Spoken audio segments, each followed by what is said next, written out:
जय हिंद दोस्तों। लगातार आप लोगों के कमेंट आ रहे थे कि जो है बिहार शिक्षक भर्ती का एग्ज़ाम क्या हुआ, क्या रिजल्ट आएगा। कक्षा 11-12 का अभी तक कोई रिजल्ट नहीं आया। बहुत से कमेंट आ रहे थे तो हर कमेंट का जवाब देना तो पॉसिबल नहीं है, लेकिन मैंने सोचा कि आप लोगों को कमेंट में से ही आप लोगों को सोल्यूशन दे दूं, तो कमेंट में से ही सोल्यूशन दे रहा हूं। आप लोगों का रिजल्ट आज रात 10 बजे तक आ जाएगा। हर हाल में किसी भी तरीके से चाहे जैसा हो, आज रात 10 बजे तक आने का चांसेस दिख रहा है। ठीक है, कट ऑफ में क्या परिवर्तन हुई है, जूलॉजी की कट ऑफ में परिवर्तन हुई, तो उस कट ऑफ को भी मैं आप लोगों के सामने रखूंगा और सही जानकारी दूंगा। जो भी जानकारी अभी तक मैंने दी है आप लोगों को, लगभग 99.99% मैंने सही दी है। बिहार सरकार ने जो जानकारी दी वही जानकारी मैंने आप लोगों को दी। पीजीटी में मतलब पोस्ट ग्रेजुएट टीचर आता है। आप भी जानते हैं टीजीटी और पीजीटी दो तरह की पदें होती हैं। तो पीजीटी में कक्षा 11 और 12 का आता है। ठीक है, मेल फीमेल दोनों का कट ऑफ लेकर मैं आया हूँ। वीडियो को बहुत ही ध्यान से देखिएगा और मैं रिजल्ट से पुख्ता सबूत भी लेकर आया हूँ, तो पुख्ता सबूत भी मैं आप लोगों को दिखाऊंगा। लेकिन उससे पहले आप लोगों से रिक्वेस्ट है, अगर अभी तक आप लोगों ने चैनल को सब्सक्राइब नहीं किया है तो कर लीजिएगा, वीडियो को लाइक कर दीजिएगा और कमेंट बॉक्स में आप अपना जोन जरूर बताइएगा कि आप किस विषय से भरे हैं और कहाँ पे मतलब पोस्टिंग चाहते हैं अपनी। तो बिना किसी देरी के आगे शुरू करते हैं और आगे की चीज़ें चर्चाएं करते हैं। सबसे पहले तो मैं बता दूं, जो खबर आई है टीजीटी डीआरई 3 के पीजीटी रिजल्ट से जुड़ी बड़ी खबर। अब 26 दिसंबर को ही पीजीटी रिजल्ट जारी होने की पूरी संभावना। ठीक है, 26 दिसंबर को रिजल्ट आएगा। 26 दिसंबर को, यानी कि आप समझ सकते हैं 26 दिसंबर, आज 24-25 है, कल आ जाएगा, आज शाम तक या फिर कल आ जाएगा। ठीक है, आयोग ने सभी 29 विषयों का रिजल्ट जारी कर लिया है। 29 विषय हैं, आप लोग भी जानते हैं पीजीटी में। उन 29 विषयों का जो है रिजल्ट जारी कर दिया गया है। एक साथ सभी विषयों का जारी होगा। ठीक है, ये ऑफिशियल व्हाट्सअप की कट है, आप देख सकते हैं। व्हाट्सअप पे इनका ग्रुप है, उसमें ये डालते रहते हैं चीज़ें, वहीं से मैंने स्क्रीनशॉट ली है और आप लोगों के समझ रखा है। इन सब जानकारियों में थोड़ा मेहनत लगती है, उसके लिए इंप्रेशन बढ़ाने के लिए आप लोग वीडियो जरूर लाइक करिएगा। एक साथ सभी विषयों का जारी होगा। क्या है, अब आगे देख सकते हैं यहाँ पर। SC ST के 9-10 का भी 26 दिसंबर को ही जारी होगा रिजल्ट। पीजीटी के अभ्यर्थियों को काफ़ी दिनों से है रिजल्ट का इंतजार। ठीक है, SC ST का रिजल्ट रोक लिया गया था। आपको पता है कि ST ST का रिजल्ट नहीं आया था, मैंने उस दिन भी बताया था आप लोगों को, और उसके ऊपर भी मैंने आप लोगों को थोड़ा बहुत बताया भी था। तो लेकिन अब 9-10 का जो है रिजल्ट वो 26 दिसंबर को साथ में सबके जारी कर दिया जाएगा, ऐसा इनका कहना है। पीजीटी के अभ्यर्थियों को काफ़ी दिनों से है रिजल्ट का इंतजार। देखो, पोस्ट ग्रेजुएट टीचर चाहे कोई भी एग्जामिनेशन हो, मैं ये कह सकता हूँ कि जब आप एग्ज़ाम देते हैं तब से आप लेकर उसको रिजल्ट आने तक उसका इंतजार करते हैं, उसके ऊपर वीडियोस देखा करते हैं। तो उन वीडियोस में जो भी बताया जाता है मैं नहीं जानता हूँ, लेकिन मेरी वीडियोस में जो बताया जाता है हकीकत बताई जाती है। मैंने आप लोगों को स्क्रीनशॉट इसीलिए दिखाया, वरना मैं चाहता तो आप लोगों की समझ लाइव कैमरा में भी आ सकता था, लेकिन उसमें चीज़ें क्लियरफाई नहीं होती हैं, नोटिस वगैरह दिखाने में नहीं समझ में आता है, इसलिए मैं नहीं आ पाया हूँ। अब एक और न्यूज़ निकल के आ रही है, इसमें कहा जा रहा है कि बिहार शिक्षक भर्ती परीक्षा का तीसरा चरण 31 दिसंबर तक क्लास 10वीं 12वीं का रिजल्ट 17वीं बीपीसी परीक्षा की वजह से रिजल्ट में देरी। ठीक है, 31 दिसंबर तक यहाँ पर दिखाया गया है, यह इनका ऑफिशियल न्यूज़ हैंडल है, देख सकते हैं आप लोग। और ये वहीं का न्यूज़ है, बिहार का ही न्यूज़ चैनल है, तो आप लोग जानते भी होंगे इस न्यूज़ चैनल को, मैं नहीं जानता हूँ। बीपीएससी को टैग करके ये लिखा गया था कि बिहार शिक्षक भर्ती परीक्षा का तीसरा चरण 31 दिसंबर तक क्लास 10-12वीं का रिजल्ट 17वीं परीक्षा की वजह से रिजल्ट में देरी की गई है। तो उस पर थोड़ा बहुत बताया था इन्होंने। तो जो चीज़ें बताई थी मैंने स्क्रीनशॉट ले ली हैं आप लोगों को बताने के लिए, आप लोग पढ़ भी सकते हैं।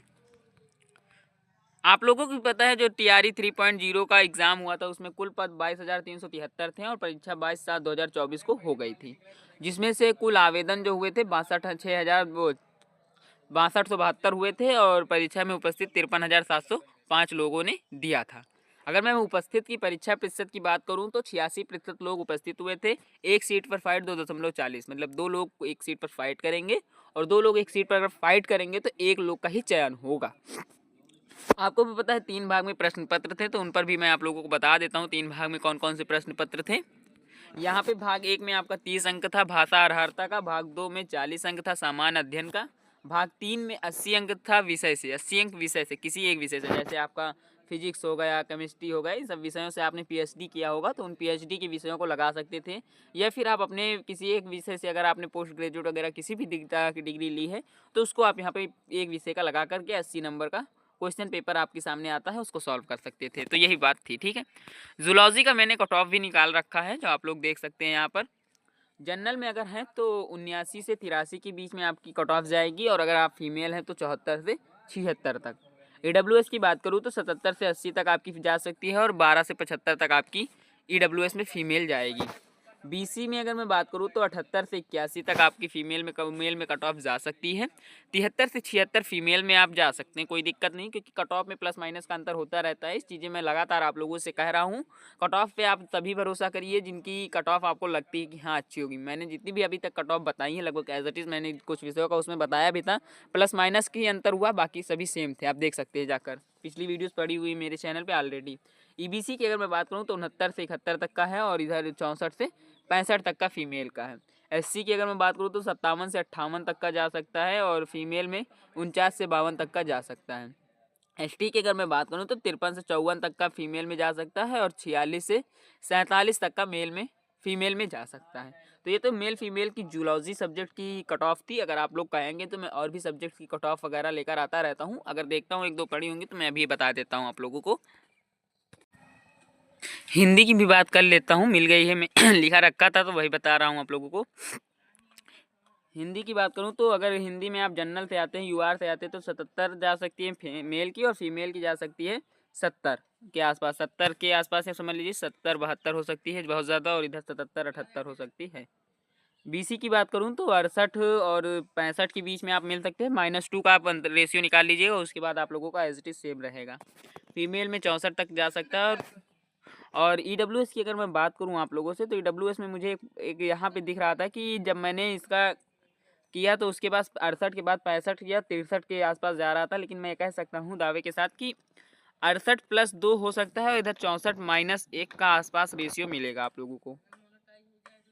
ईबीसी की अगर मैं बात करूँ तो 60 और 56 के बीच में हो सकता है। एससी की बात करूँ तो 55 और 52 के बीच में। एसटी की अगर मैं बात करूँ तो 50 से 47 आपको मिल सकता है, यानी कि मेल की 50 के आसपास रहेगी, फीमेल की 47 के आसपास रहेगी। हिस्ट्री की अगर मैं बात करूं आप लोगों से, हिस्ट्री की तो जनरल की 78 है और फीमेल की 70 के आसपास है। बीसी की मेल की 70 है और फीमेल की 67 के आसपास है। ईडब्ल्यूएस की अगर मैं बात करूं तो फीमेल जो है 70 के आसपास जाएगा और फीमेल जो जाएगी 67 के आसपास चली जाएगी। ईबीसी की अगर मैं बात करूं आप लोगों से, ईबीसी की तो 65 और 62 के आसपास हो सकती है। फीमेल की 65 जा सकती है और फीमेल की 62। एससी कैटेगरी जो कि कैटेगरी है, और कैटेगरी में अगर मैं बात करूं इनसी की कट ऑफ तो हर बार अपेक्षाकृत कम जाती है, लेकिन हिस्ट्री सब्जेक्ट में 61 और 58 के बीच में हो सकती है। एसटी की बात करूं तो 57 और 54 के बीच में इनका स्कोर कार्ड आपको देखने को मिलेगा, जो कि एज इट इज़ नहीं कह सकता हूं, लेकिन प्लस माइनस का अंतर दिखेगा। लास्ट जूलॉजी की मैंने आप लोगों को बता भी दी है और इधर मैं हिंदी हिस्ट्री की आप लोगों को ऑलरेडी बता दिया हूँ। जो भी कट ऑफ वगैरह बच रही हैं, जिन सब्जेक्टों को आपको जानना है उनका कमेंट कर दीजिएगा, उनका भी मैं आप लोगों को निकाल कर बता दूंगा। तो आशा है, उम्मीद है वीडियो पसंद आई होगी। इसी तरह की वीडियोस लगातार चैनल पे अपलोड हो रही हैं, तो वीडियो को देखते रहिए, कमेंट जरूर करिएगा। मिलते हैं नेक्स्ट वीडियो में, तब तक के लिए धन्यवाद।